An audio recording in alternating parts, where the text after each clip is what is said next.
NDA समर्थित आसू party प्रत्याशी ज्योत्सा देवी के नामांकन में डुमरी पहुंचे पार्टी सुप्रीमो सुदेश महतो ने कहा कि पिछले 25 वर्षों से परिवार की तरह जुड़े हैं। इन्होंने हमारे प्रत्याशी के रूप में विधानसभा चुनाव भी लड़ा है, उपचुनाव भी लड़ा है। मुझे पूरा भरोसा है कि यहाँ की जनता इस बार आशीर्वाद देगी। आसू नेता ने कहा कि अगर आप मुद्दों की बात करेंगे तो सरकार के वायदे ही इस बात चुनाव के मुद्दे हैं। आप मतदाता सरकार के उन झूठे मुद्दों पर ही उन्हें जवाब देने का काम करेगी। उन्होंने आरोप लगाया कि राज्य सरकार कितने यहाँ तुष्टीकरण का बीज बोया है। आसू सुप्रीमो ने कहा कि डुमरी विधानसभा क्षेत्र की जनता का सरकार से मोह भंग हुआ है।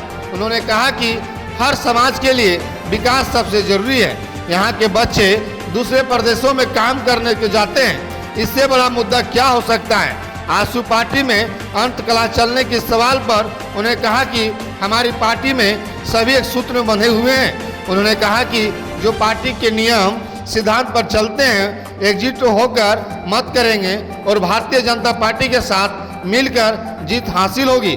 डुमरी विधानसभा क्षेत्र की जनता को दिए अपने संदेश में उन्होंने कहा कि मैं हमेशा डुमरी से जुड़ा हुआ रहता हूँ। एक एक पंचायत की जनता मेरे टच में रहती है। मौके पर पहुंचे गिरिडीह सांसद चंद्र प्रकाश चौधरी ने कहा कि चुनाव हमारे लिए महत्वपूर्ण है। चुनाव हम बीजेपी के साथ गठबंधन के तहत लड़ रहे हैं और इस बार निश्चित है कि एनडीए की सरकार बनेगी। कहा कि राज्य में भ्रष्टाचार है और इस सरकार ने राज्य के युवाओं को हटाने का काम किया है, किसानों को ठगने का काम किया है, जिससे निश्चित ही जनता में आक्रोश है। इंडिया की सरकार बनेगी और भ्रष्टाचारियों को समय आने पर निश्चित उन्हें जेल भेजेंगे। लोगों का सहयोग मिल रहा है, जनता में उत्साह है। इस बार एनडीए की जीत होगी। किन मुद्दों को लेकर वो चुनाव मैदान में उतरी है, क्या मुद्दा है? महिला लगातार हम कहेंगे तो पूरा परिवार 20-25 साल से डुमरी की एक जनता से जुड़े हुए हैं। डुमरी और इस क्षेत्र के लोगों की भावना से जुड़े हुए हैं।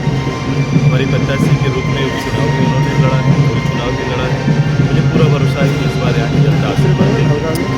अगर आप मुद्दों की बात करेंगे तो सरकार के वायदे ही इस बार के मुद्दे हैं और मुद्दों को जो सरकार ने अपने झूठे वायदे से लोगों को झांसे में रखकर जो मतदान लिया था, अब उसी मतदाता वही मतदाता अब उन्हें उनके विषयों पर ही जो उनके नकारात्मक समय लोगों के हित के लिए जो उन्होंने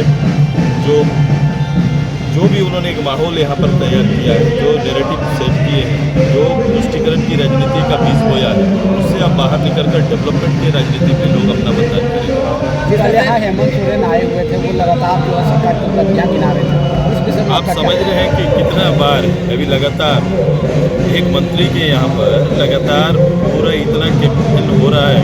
आप समझ सकते हैं कारण क्या है कि उनका ये जो डुमरी और डुमरी के मतदाताओं से मोहभंग हुआ है, इसीलिए लगातार कैंपेन करके कोई नया बात नया झांसा देने की तैयारी कर रहे हैं।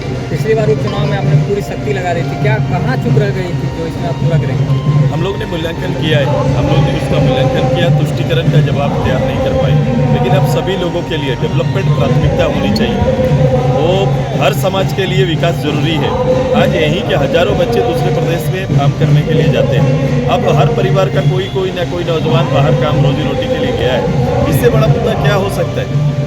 अंतर कला चल रहा है डुमरी में, लोग लगातार ये कह रहे हैं कि मेरी पार्टी में सब लोग एकत्रित हैं, एकजुट हैं और जो पार्टी से प्यार करते हैं, पार्टी के निर्णय पर चलते हैं, उस सब एक साथ मतदान करेंगे और भारतीय जनता पार्टी आजसू परिवार इस बार रिकॉर्ड मत से यशोदा जी को। अंतिम कोई संदेश देना चाहेंगे? मैं यहाँ से जुड़ा हुआ हूँ। डुमरी मेरे लिए नया नहीं, डुमरी के लोग मेरे लिए नया नहीं। एक पंचायत परिवार लगभग सीधे हमारे टच में रहता है और मैं भी उनसे अपना संवाद और संपर्क बनाएंगे।